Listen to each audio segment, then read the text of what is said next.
Hey folks, and welcome to Drinking Alone with Friends, a podcast where three friends drink alone together. My name's Chris. What up, what up, what up? It's Tud. And I'm Obert. And guys, I have a very important question for you. All right, shoot, what do you got? So, how are y'all's feet doing?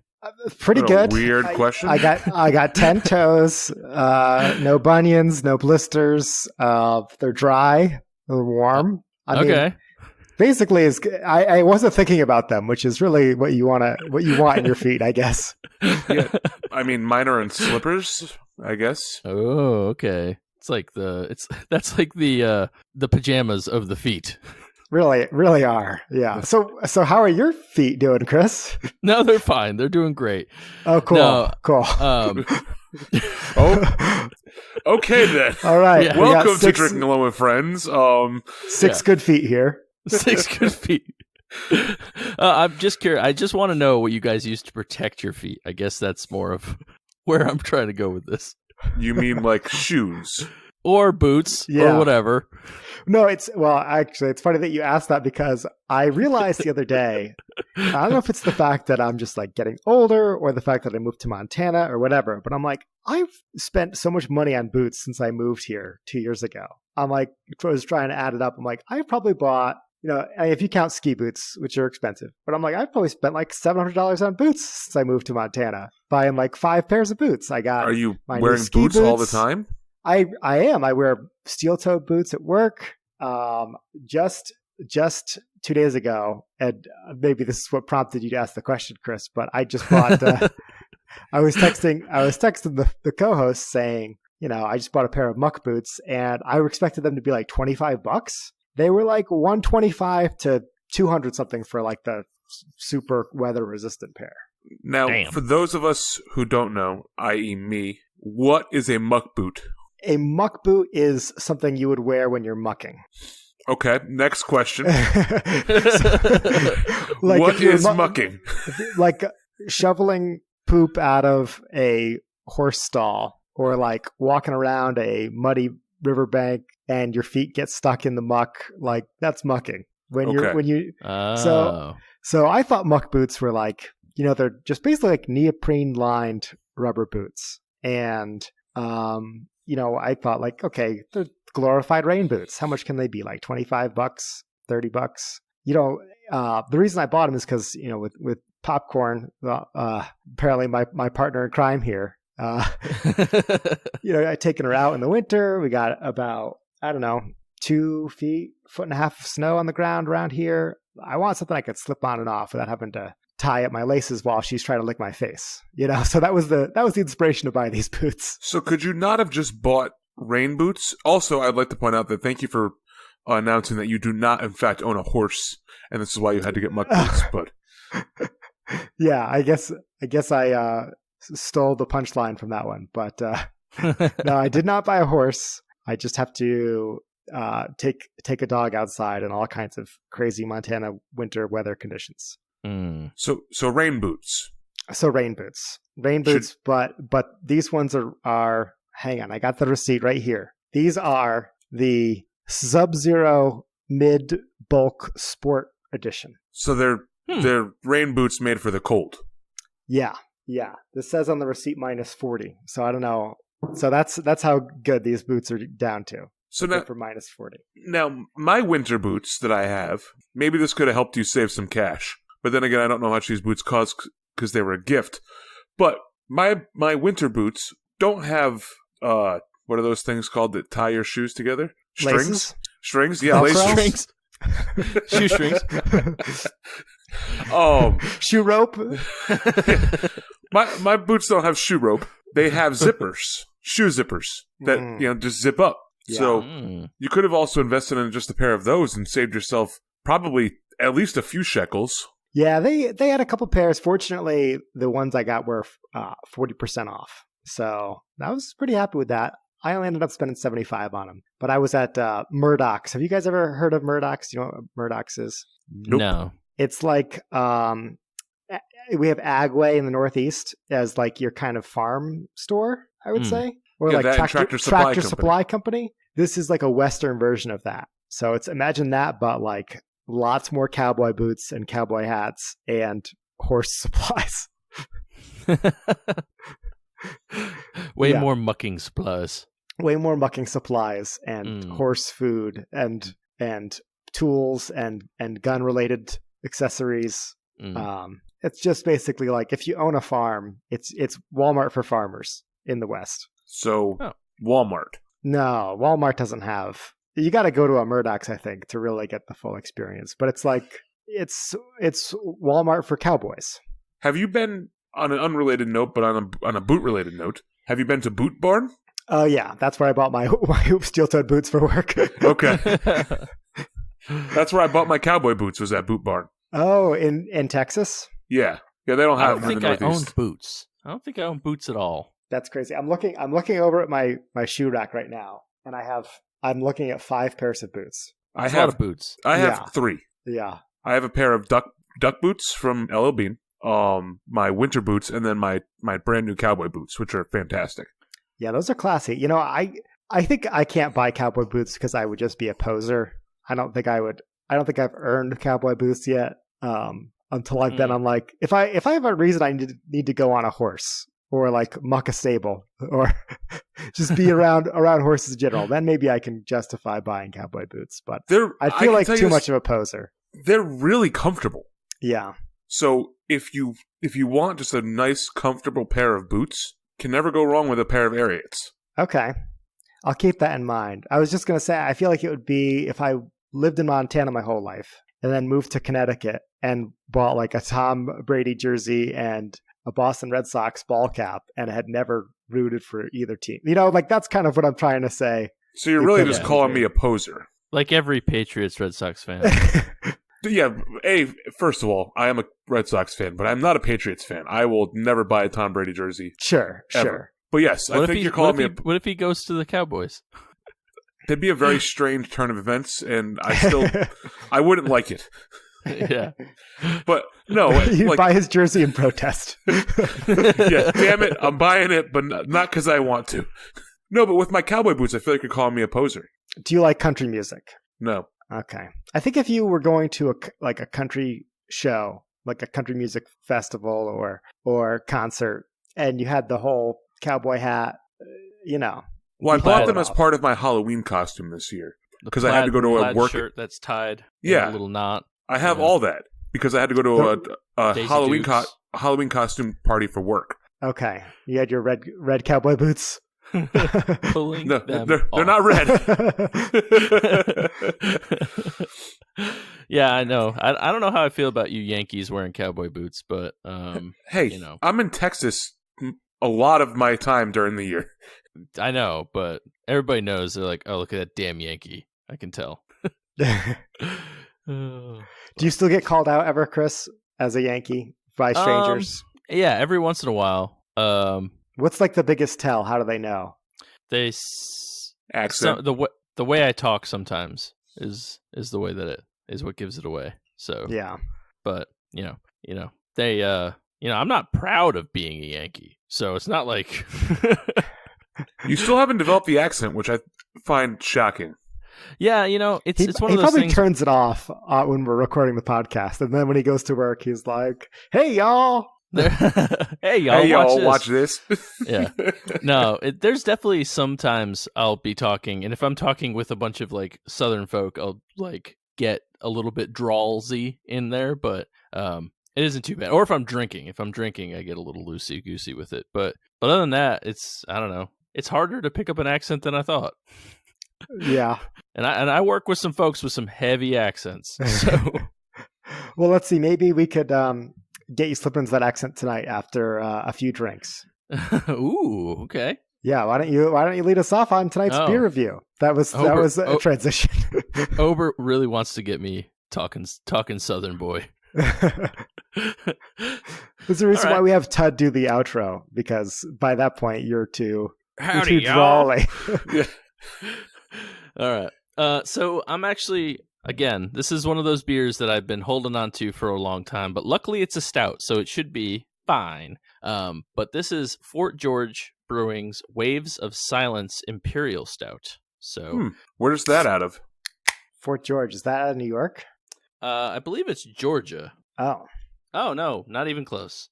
Fort George Brewery and Public House, Astoria, Oregon. Huh. Yeah, that's not close to New York or Georgia at all. No, it's actually like almost as far away from Georgia as you can get. Yeah, really. In the U.S. anyway. Yeah, while still being in the U.S. Minus, all of Alaska. Yeah, I was going to say Fort George, Hawaii.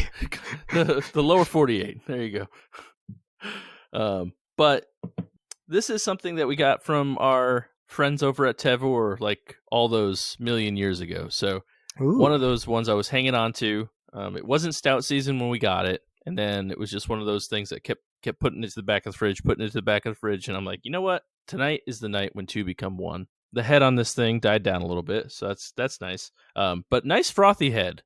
You'll see on the Instagram. Check out the pictures. Nice lingering head, very frothy looking. That's what she said. That is what she said. What would frothy looking be? What innuendo is that? I was going with the first sentence. Oh, nice lingering head. Oh, okay. Yeah. Oh, right. I think frothy looking is a bad thing. But anyways. Yeah.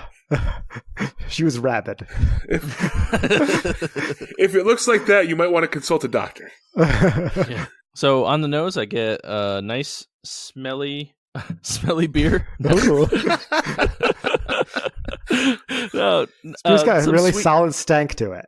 It's got a really good stank. It just really stinks. No, it's a good smelling beer. It smells a little sweet. It's 9% alcohol, and I can smell a tad bit of the alcohol. But it's only 9%, so not too bad. I don't know what it's brewed with, but it almost smells like there's maybe some vanilla in this bad boy or something like that. Something to add that little bit of something in there. So let's see what the taste goes with, though. And I'm just reading the can right now, and it says, "Drink fresh, do not age." # Cool. But it was refrigerated, so there's that. It's better than being in your attic. So I just hope that I hope it was pasteurized beforehand and didn't just sit there and continue to age and grow and change and morph. And now it's like 20% ABV, and you're going to be speaking like a Southerner before the end of your review.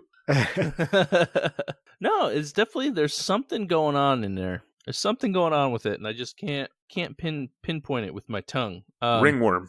Yeah, boo. I hope not. It's a very smooth stout. I'll start off with that. Nice and smooth, almost like velvety feeling almost. I think I'm getting some chocolate, like bitterness from the chocolate, because there's like a nice layer of that. I'm definitely getting some sweetness, and I can't pick up if it's not vanilla, so vanilla was incorrect, but... Sounds like a Dove chocolate bar commercial, just very smooth, sweet, chocolatey, rippling across the screen. Yeah, I mean, it's not like, it's not straight up just like, oh my God, I'm eating a piece of chocolate, but it has those nice sweet undertones, but it pulls out some of the bitterness from chocolate too, so that's really nice. The malts, because of course this is our dark malt coming through right here, and yeah, it's just got a nice finish. It's like a really, really solid, just smooth drinking stout. It's really good. It doesn't taste funky at all, so no worries about it not being brand new or anything like that. Just a really solid, easy drinking 9% alcohol stout. Nice. And you know what? I realized I had a Port George beer. Now that you said it's from Oregon, I definitely picked some up when I went out there. Oh, really? Oh, nice. Yeah. That's awesome. Yeah. So... Because, the can looked familiar. I wasn't sure. Yeah, it's got these, like, waves on it for the waves of silence and things of that nature. So, but it's a really solid beer. I'm gonna give it a 3.75 on Untappd. It's one of those stouts that is a really good, really solid, just stout. Little bit of hint of this, but I think it needed maybe one or two more elements. Maybe like barrel age, would have thrown an. It's just a little too simple to really elevate it to the next higher up. Right. Yeah. I mean, it's good. For those of you that think that, like, for a Russian Imperial Stout, I love Russian Imperial Stouts, but like, if you think those are like too much for you or something along those lines, or that's not enough flavor, I would probably suggest trying this because it does add a little bit more to it. I don't know if that makes sense or not, but it's not as harsh, I guess is what I'm trying to say, as like your Russian stouts or your barrel aged stouts or something like that. So I would give it a shot if you're, hesitant on stouts. But you're just getting into the stout game.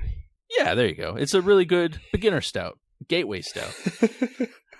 I think Untapped, I'm going to say, is a 3.83. Ooh. So out of 1,021 check-ins, it is an even 4.0. Oh, okay. All right. Wow. All right. Very well respected beer. 4.00. Look at that. Yeah.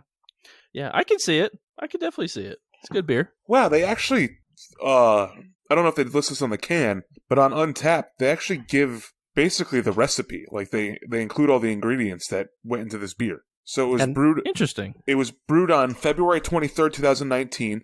For hops, it has Says and Sterling. For malts, it has 2-row barley, flaked wheat, white wheat, chocolate wheat, double roasted crystal, Munich 20L, roasted barley, and black barley. And for adjuncts, they put maple syrup and coconut in it. And for yeast, it was ESB.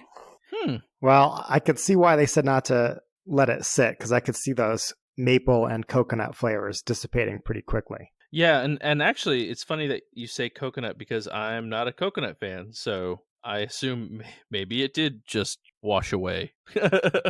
As I don't get a ton of coconut on it at all, so who knows? Maybe I did do damage to it, but anyways, it worked out for me. I like it. Yeah. It worked well because you didn't have the coconut. Yeah.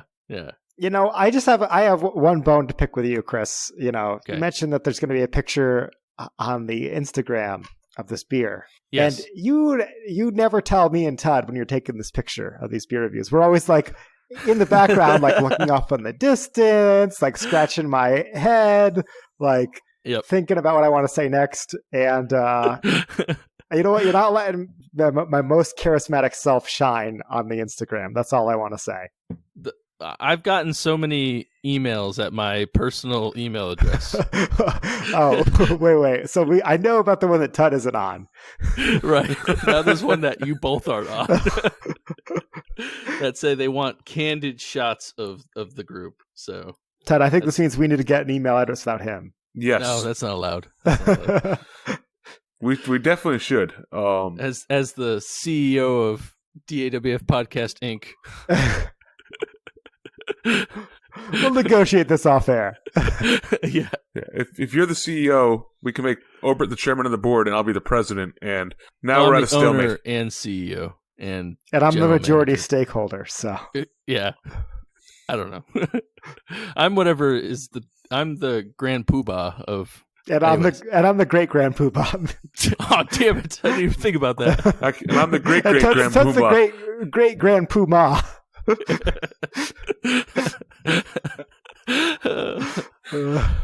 Anyways, great grand Puma, do you want to pick it up where we left off? Sure. So so this week I am drinking a stout from Avery Brewing Company out of Boulder, Colorado called Uncle Jacob's Stout. It's a stout aged in bourbon barrels. It's part of their annual barrel series, and it's batch number 6, bottled February 24th, 2017. Oh boy. I don't think I realized this before I opened this. It is a 14.9% ABV when canned. So this is probably pushing 17 ABV now. Ooh, nice. Boy. Yeah.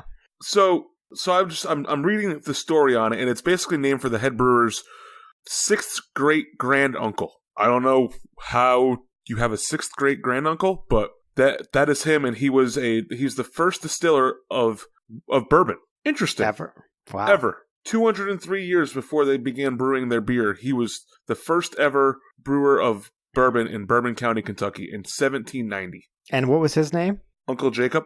Cool. They don't give his real name or his real last name. He's just Uncle Jacob. Everybody knew him as that. Especially 6th great grand nephews.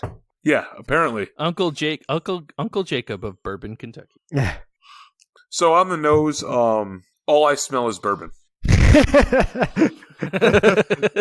Everything I smell is bourbon. Oh boy, this is going to be... I might be speaking in a southern accent by the end of this podcast. Ted's wearing nothing but cowboy boots, speaking with a southern drawl. Yeah. It's a very sticky stout, as you can see if I turn it sideways in my glass. It does stick to the glass very well. Underneath the bourbon, I smell more bourbon. So let's go ahead and taste it. Yeah. I haven't had a lot of bourbon stout this year, I don't think. So I gotta get on that. Looks like Tud has having straight bourbon right now. Yeah. So I taste bourbon. Surprise, surprise. But underneath that is a really sweet stout.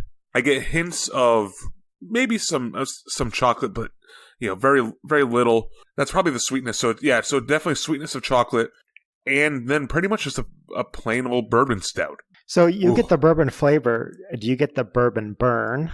Yep, just a little bit. Yeah. Yeah, you really feeling that, what was it, 14 point? 14.9. Okay. Yeah, not 15. Yeah, just below 15. Yeah. Yeah, so as I drink it a few more times and the bourbon flavor kind of washes away, besides the bourbon burn, that still sticks behind. There definitely are hints of some caramel flavors, some chocolate flavors. Overall, this is going to be a rough cup of beer to finish. How big is this, from a bottle or a can or what? It's from a bottle. It's just from a 12-ounce bottle. Okay. Oh, is that a picture of the That's the picture of Uncle Jacob on the bottle. Uncle Jacob on the bottle. Back at that. Okay. Go check out the Instagram if you want to see a picture of that. I should point out, and I don't know if you guys can see this, but for the listeners, there is a distinct ring of just sediment stuff. Yeah, stuck to the bottom of the glass. I would say it was sediment, but I'm not entirely sure what sediment would be in this. The bottle smells a lot like chocolate, so I'm assuming that that's probably what was added in here at some point. It could just be, dead yeast. Yeah, I was going to say. I know a lot of the beers that I drink have some kind of sediment at the bottom, so. True. I think most of the time that's what it is, too. It's just once the yeast is no longer fermenting, it dies and then settles at the bottom. So that's probably what it is. Overall, a really solid stout, really solid entry to the Bourbon Barrel series of stouts that I've had. Definitely, while it is a 15% beer and I can taste the alcohol, I would not say that it tastes like a 15% alcoholic beer. Maybe somewhere around a 9 or a 10 is somewhere where I've had similar beers that have had that alcohol content and this tastes like. So there's definitely a hidden 5% worth of alcohol in this beer, which is pretty cool. It's pretty sweet. Now, with beers like that are so high in alcohol, like, I guess the question would be, because, we've all had the Bourbon County Stouts, we've all had those things, and they're all higher in alcohol, too. Like, how often do you have a beer where that is high in alcohol, where you're like, oh, damn, this is definitely 15%, you know what I mean? Because, personally, I can't think of one where I'm just like, yeah, this is definitely 15% alcohol. I think it's easier in some high alcohol IPAs to get the alcoholic flavor than some of the more the stoutier stouts out there. That's probably fair. Maybe not 15. That's hard to put that much in IPA. But once you start getting to those triple IPAs, I can taste the alcohol. True. Yeah, Chris, I see where you're coming from. That I just don't know if I've ever been like, yeah, this is really that high of alcohol. So it's a weird thing for I guess it's a weird thing for us to say, but yeah, I don't taste.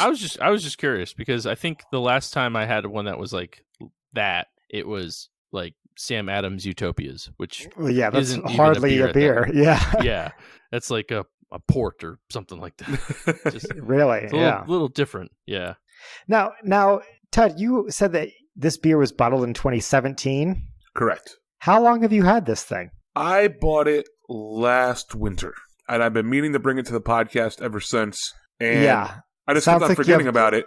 Quite the backlog of beers. Yeah. So about that, I wanted to bring up a conversation with you guys about saving beer. And I know that the three of us are beer connoisseurs and somewhat of beer collectors. Obviously, Chris is drinking a older beer right now. Yes. Let me just say real quick, I think you should always save beers. No soldier, no man left behind. No half-finished beers on the table. Always finish them. Don't let those die. Obert goes around the end of parties just polishing off solo cups. It's terrible. Don't you dare pour that down. That's how you get the flu right there. That's right. So I did some soul searching this past weekend, I guess, and I guess that's the word I'm looking for. Did some inventory this past week, and So officially, as of this podcast, that'll come out on February 6th. Nope, January 30th. Okay, officially, as of this podcast, that'll come out on January 30th.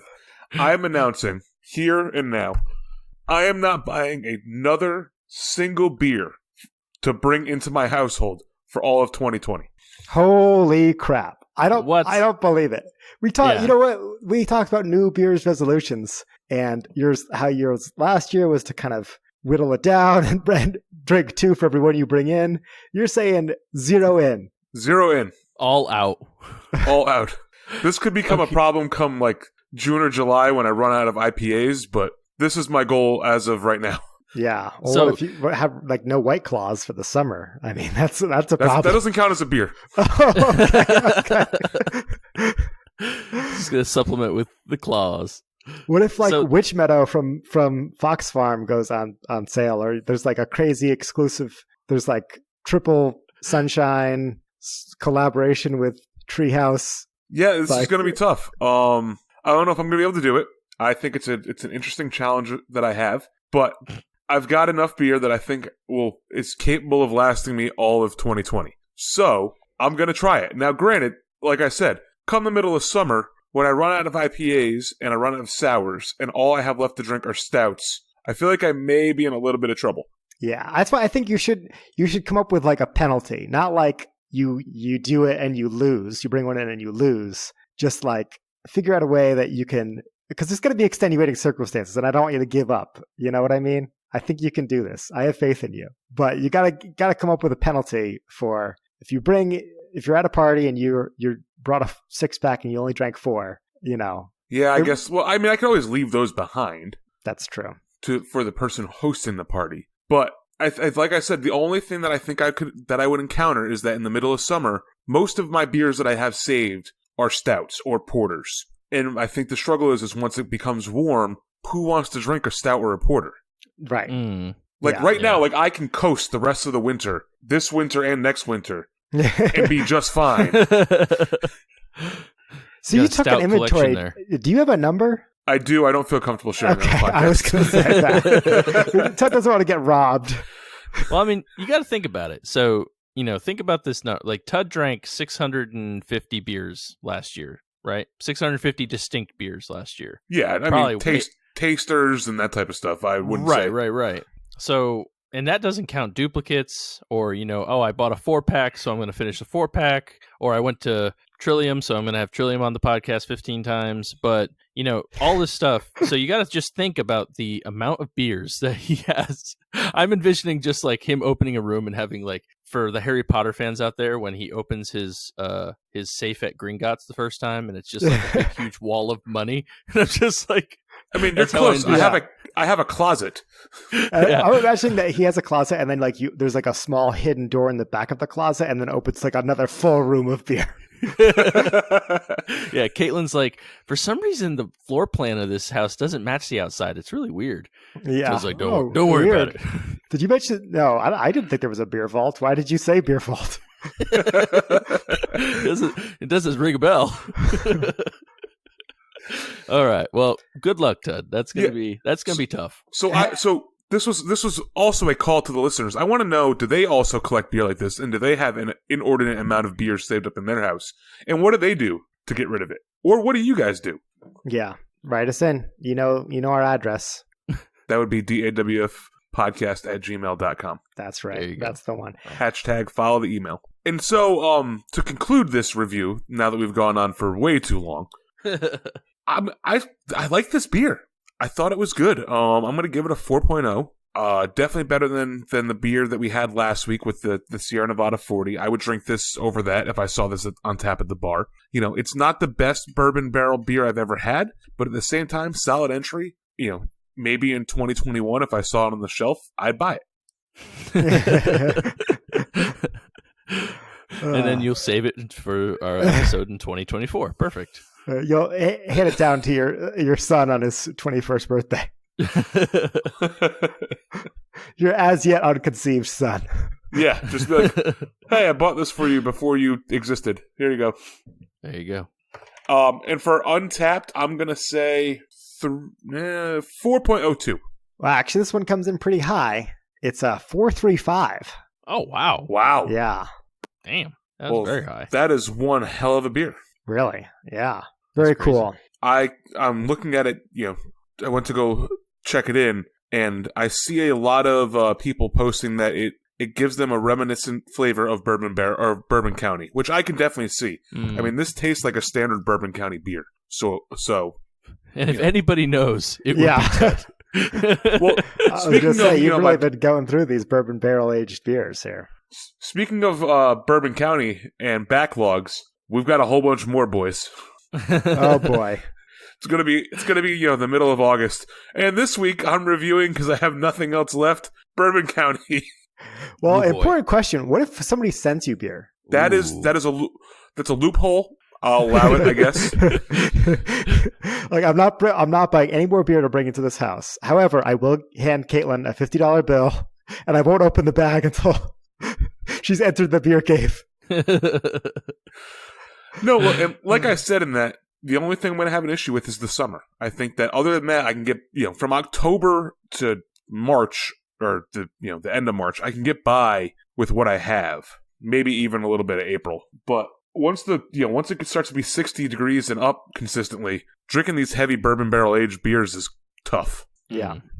Yeah. So I may have to put this on pause for the summers. already backing down from the challenge here. No. My goal right now, I did some math. If I drank every beer that I own that's just in my fridges alone, and I drink one beer a day from now until they were gone, I could go till like June 1st. Wow. That's a lot of beer. That's a sizable amount of beer, yeah. Yeah. So, Obert, now that we've gone, almost the entire episode, yeah. What are you drinking today? Well, I'm glad you asked, and it's going to be tough to finish it before I'll just be chugging the whole handles here. And with that, we have to start handles. Yeah. Oh, no. Quick. This week, I bring back one of my personal favorites, a new brewery, newish brewery, older brewery. I don't know. It's a brewery from Connecticut. It's from Area 2. This is one that I took back with me. Oh, such a good place. Yeah, this is something I took a little piece of Connecticut back with me. I saw this in the Packy, as they call it in Connecticut, and I couldn't pass it up. Area 2, again, being the experimental brewery associated with attached to Two Roads. And this week I have the Rumble, which is a rum barrel aged passion fruit gosa. Very cool, like tropical wave on the can. More subdued than like a Hawaiian punch label, but there's like storm clouds brewing and a tidal wave flowing. Says they took Two Roads passion fruit gosa and aged it in select Jamaican rum barrels for a truly thunderous brew. And it's spelled RUMBBL. So I love rum. I love beer. I like when I can have the two together. So I figured I would just give it a shot. This is 8.2% alcohol. So the lightweight of today's episode. That's an interesting looking beer, too. I know. It looks nice. I didn't expect to see an Area 2 beer look that hazy. Like a hazy boy. Yeah, smelling it, it smells absolutely like a tropical fruit. It smells like, maybe not even tropical fruit, it smells like a pina colada. That's what this smells like to me. I get pineapple and that sweet dark rum aromas, the molassesy rum flavor. Oh, as I take my first sip, this reminds me of a great cocktail called the Painkiller, which is a rum and pineapple juice based drink with some nutmeg on the rim for some flavor. And this does not taste like a beer. I'll tell you what. I feel like I'm drinking a cocktail in a glass. Absolutely. That Area 2 is pretty cool, and they do some really cool stuff. I haven't had this one yet, and unfortunately I won't be able to go out and buy it. But and you never will. But you know what? The wife can. Yeah, this was interesting. You know how nowadays they're doing, instead of 6-packs with the rings, they got the plastic cap 6-pack holders and the 4-pack holders. Mm-hmm. This was in a 2-pack, and I've never seen such a thing before. So I bought a 2-pack of these to try them out. And this feels like I'm drinking a Hawaiian punch, except it's golden hued instead of bright red, blood red. It does look. Can you hold that up to the camera one more time? It looks almost like I think of like lemon lime Gatorade is more what it looks like it's colored. And I don't know whether that's the camera or if it looks like that's you in person too. It's a little darker than that, but I could see that. You're not so far off. It almost looks like maybe a filtered apple cider. I could even see that being what it looks like. And it almost tastes like apple cider. Like I said, that caramel goodness, it reminds you of like some Clyde's hard cider in a way. And the sourness is very well balanced. Sometimes I shy away from Goses as they're too sour, and I think, this would be good for a 4-ounce pour, maybe an 8-ounce pour, but anything more than that, you'd get that pucker overload. This is a very subdued sour, and it's a well-balanced beer, absolutely. All of Two Roads Area 2 stuff that I've had, I have not had a beer from them that's disappointed me yet.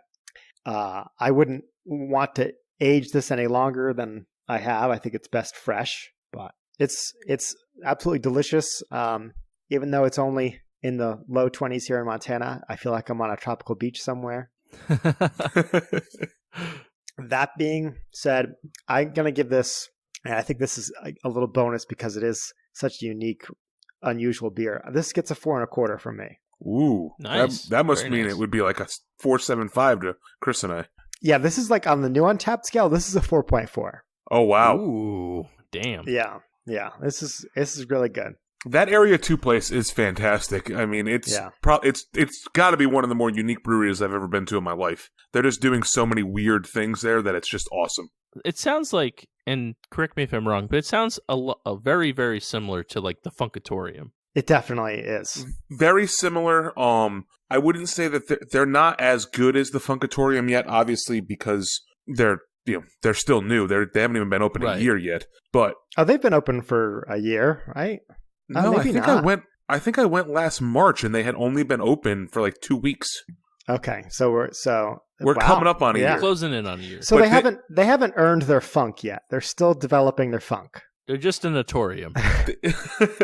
They took a lot of their inspiration for what they wanted to be, I think, from what Wicked Weed was and still is with the Funkatorium. But as we all know, Wicked Weed is owned by Anheuser-Busch now. So I think Two Roads just wanted to fill that void. And they're doing a really good job. I mean, when I see it on tap in places around here, I do order it. Obviously, they're kind of encroaching on the perch of OEC as well around in this area. So it'll be cool in a couple years once they're fully up to speed, and we'll see who can produce a better sour, OEC or Area 2.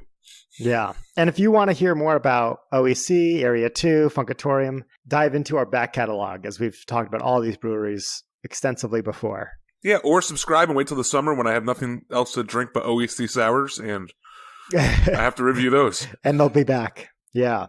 So I'm assuming there's not a lot of Untapped reviews, probably around, 1,000, 1,500, but I think the Untapped verse is in line with me here. I'm going to say this is like a 4.33. Okay, well, this is probably the biggest discrepancy we've had. Oh, I'm no. guessing. Yeah. Well, how many reviews are there? 453 check-ins. Okay. Oh, wow. And it's a 3.44. Holy moly. This is, I really like this beer a lot more than, all right, folks, ignore everything I just said. It's bad. You got to try it yourself. I'm a huge rum fan, so. I went and looked at the reviews from like the world. The second newest review is a 0.25, and the person just wrote odd.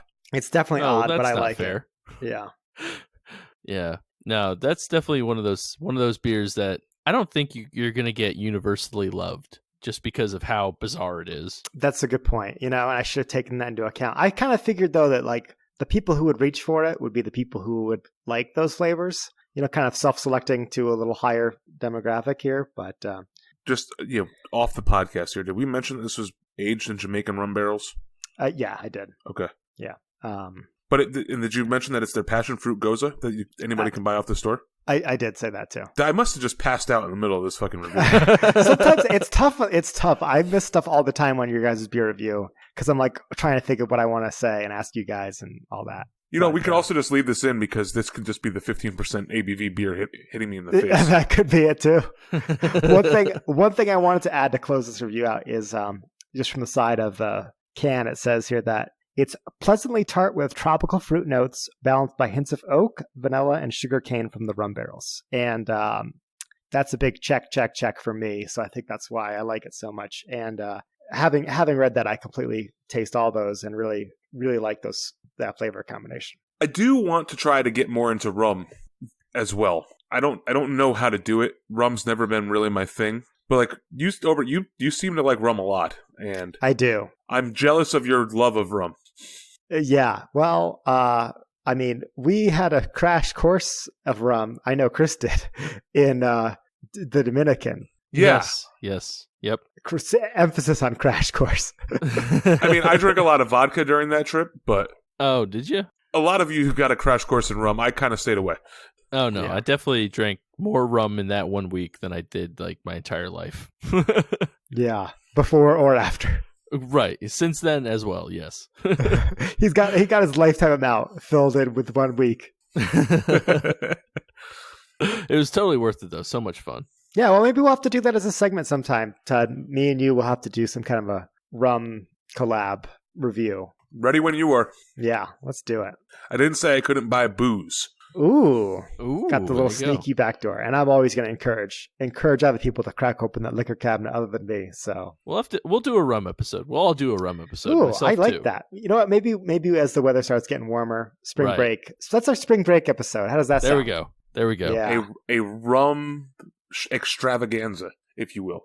Yeah. No, it's got to be like a rum cabana party. Like, Ooh. Sure. you know, pool party. Yeah. Something, I don't know. like a rum foam party. But for your ears. Yes. But for your, yeah, there you go. All right. Well, this has been a fun one, but I think it's time we wrap it up. It's time to pull that frosty mug of wisdom off the shelf and pass it around, and where we each offer things we like, things we love, things that we think are just okay, and things we want to share with our listeners. And I want to hand it off to Tud to start this week's episode. Tud, what do you got for frosty wisdom? Fantastic. This week I am going to recommend a television show that recently Caitlin and I started watching, and that's called Ozark. Nice. It's available on Netflix. It stars Jason Bateman. And It's a Netflix exclusive, correct? Yes. Yeah, and season 3 is coming out in March, I think. It's all I know is I keep on getting advertisements to get caught up now before season 3 comes out. Yeah, binge now, folks. So basically, I get a lot of Breaking Bad vibes from it, and that's all I can really say to sell it to people. If you watched Breaking Bad and you loved it, chances are you probably will like this. Jason Bateman is, it's about money laundering. He's a money launderer. So just go watch it. It's awesome. It's definitely a drama. Yeah, drama with some essence of thriller mixed in. We just finished season 1 the other day. It was fantastic. Heading into season 2 this week. So I just recommend for people to go out there and start watching it just like me. If you are a huge fan of Breaking Bad, as I said, you're going to love this one. Nice. Oh, I'll chime in here because I think my thoughts on this show is I was hooked right away from the pilot. The first episode of this show starts off with a bang, and it really sets the pace for the whole Legitimately show. a bang. Yeah. So just start with episode 1, and I think from there you're not going to be able to reach over to the remote to get Netflix to stop playing the next episode fast enough. So, but yeah, Jason Bateman, also you probably know him from Arrested Development as the main character there. That or the one where the horrible bosses. That's a lot of people I know only know him from that because they never watched Arrested Development. That's true. But this is his first major dramatic role, and he does a really solid job. Yeah, he was fantastic. So far, he's been great. I'm going to hand the mug over to Obert. All right. Well, I'm going to bring a handle. It's a handle we sometimes have on this podcast, and that's a cell phone app. We do a lot of these. We try and keep them to be free because, honestly, 90% of the apps I think we all download are free apps. So this is an app to replace your current browser. I only know it's available for sure on iOS, but I would believe it's available on Android as well. Can I use DuckDuckGo? you can use DuckDuckGo, and I'll get there. But if you use Chrome, if you use Safari, if you use Firefox, if Microsoft has an internet app for iPhones, if you use that one, move it away from your current internet screen, your spot on the home row, and download Brave. Brave is cool because it, like DuckDuckGo, protects your privacy, and it also has an added benefit of being an ad blocker. And Chris is showing me, yes, it is available for Android. Yes. And there's a bunch of really cool technical things about how it makes just your internet browsing a better experience by loading things faster, blocking ads, all that stuff. But one cool thing about it is the more you use it, you earn cryptocurrency called BAT, Basic Attention Tokens, for seeing some whitelisted ads. And you can use those tokens, which you can translate to real dollars, to tip some of your favorite creators online. So if there's like indie developers or artists or cool blogs that you follow, they can opt in, and you can tip them this online currency, which I thought was a really unique thing. And I've been using it for a couple weeks now, and I have no complaints. It does everything that my old browsers were doing, and I never noticed the switch at all, which is really what you want when you're replacing something you use every day. Now, when I go onto the app store, I type in Brave, and then I also noticed that, as we were talking, DuckDuckGo has their own app. Why? I mean, the cryptocurrency thing, I guess, is the reason why you would download Brave over the straight-up DuckDuckGo app.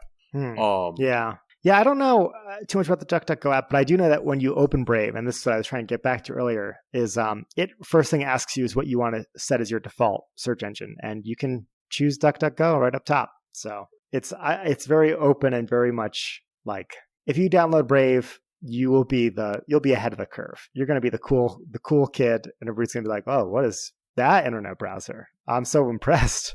Well, I'm going to download it. I'm going to try it out. I'm always nervous about the man tracking me down. So, yeah. Are you on the App Store? Are there any other perks about it that I didn't mention? Let's take a look. Like I said, I just know in general, it just makes it a better, faster, more secure browsing experience. So, all it says is its opening line is privately browse the web on Brave for free. Brave is lightning fast, safe, and private, preventing you from being tracked by ads. Its biggest selling points are fast and secure battery and data optimization, privacy protection, and Brave rewards. It also has a built-in third-party ad blocker, which that's pretty cool. Yeah, that's why I downloaded it. And a pop-up blocker. Because of all of the ad, because there's no good mobile ad blocking on iPhone, at least. Android, you have a lot more options, but that was what initially drew me to Brave, and all the other perks is what kept me. All right, so with that, I know we're running long here, so why don't you fill up this last third of our mug here with some Frostamy wisdom. Frostamy wisdom. Frostamy wisdom. There we go. All right. So I'm going to mention a game that I don't know how recently, I recently discovered that also became available on phone. And it's called Don't Starve. Have you guys played this game at all? Yes. I have not, but I've heard of it. So it's like a survival style game. You start off in the middle of like the woods, and the whole point of it is to try and survive as many days as you can with random attacks from wolves and random monsters, and you can starve and things of that nature. It sounds like the objective is right there in the name. Yeah. Yeah, but surprisingly, you don't. Starving is not how you often die. It's almost always, being attacked by something. A gruesome, violent death. Exactly. It's a really fun game. I put a lot of hours in it when I first bought it for the PS4, I believe. And then Dana the other day was like, "Oh man, Don't Starve is an app for your phone now." So she ended up downloading it, and she's been playing it a little bit. So it's kind of like reignited my interest in the game. But it's a really fun game, really addicting. How much is it on the phone?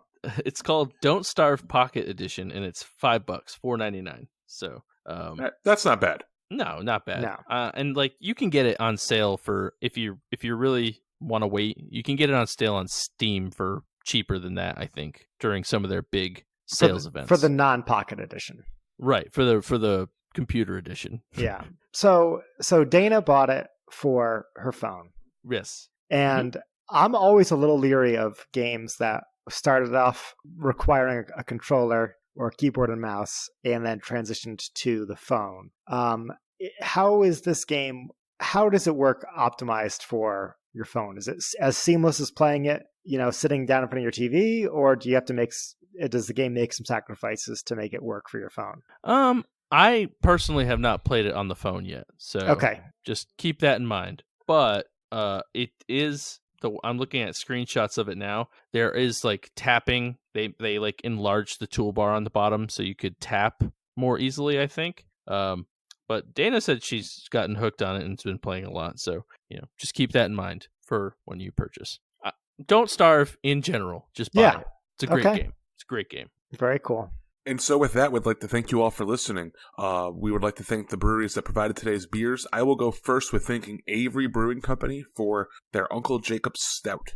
I'd like to thank Fort George Brewing and our friends at Tavor for their Waves of Silence Imperial Stout. And I want to thank Area 2 for the Rumble, which I thought was great. I don't know what everybody else is thinking about. those last minute jabs. Yeah.